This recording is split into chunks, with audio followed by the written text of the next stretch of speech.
The second thing that is really interesting is that the breadth of career choices based on this idea that there are, different subtypes or ways that our type can show up, that the breadth is actually much broader than I had originally thought for people's personality types. Take, for example, we're going to talk about ESFPs today and their career choices. When I think of ESFPs, I think I synthetically sort of limit the ideal careers for these personality types because I'm thinking of them in terms of, say, their dominant or driver cognitive function and their co-pilot or auxiliary function. What would be the best for those parts of an ESFP's personality type? And that's not always the case.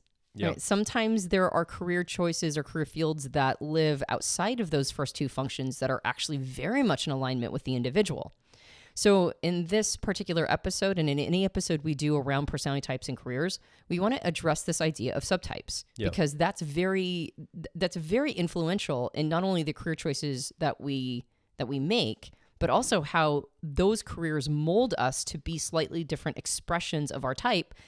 And they might be perfectly fine. They might be great careers for each of these subtypes that don't usually, fall in the list of the ESFP careers or whatever type we're talking about. Absolutely. So today, just to land this, we're going to talk about ESFPs. We're going to talk about 4 flavors or subtypes of ESFPs. The expression, you're still an ESFP. Your brain, your cognition is still ESFP cognition. But sometimes the flavoring and the way you show up to the world has a difference. And we're going to talk about 4 versions of that. Mm-hmm.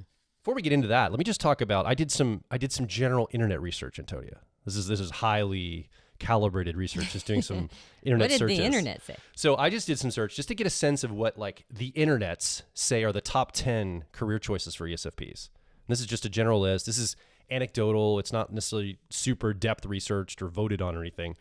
But through the research I did, just a general sense, here's some ideas. Salesperson for ESFP, event planner, an entertainer like an actor or musician, a real estate agent. I actually know a ESFP real estate agent. We met him in Austin at our mentorship. Mm-hmm. A chef, that makes sense. Marketing advertising executive, fashion designer, a teacher, particularly for elementary or physical education, the internet would say, a tour guide, or a human resources manager. So these are the general research. If you're an ESFP doing research online, what careers are good for me? You're probably going to get Google or an AI bot to spit back a list very similar to the list I just read. And you and I know that ESFPs have many more career options in front of them than those limits on this list particularly. Yeah, they might be very intriguing though. If an ESFP is listening, they're like, oh, that sounds good to me. But like you said, there are a lot more options out there, particularly depending upon the person's subtype.